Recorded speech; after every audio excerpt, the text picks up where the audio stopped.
This Airstream came in with a badly rotted frame. The aluminum underbelly also had to be fully replaced.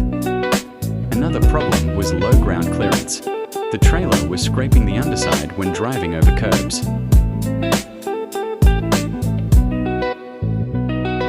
Custom Way replaced the damaged frame and completed all welding work.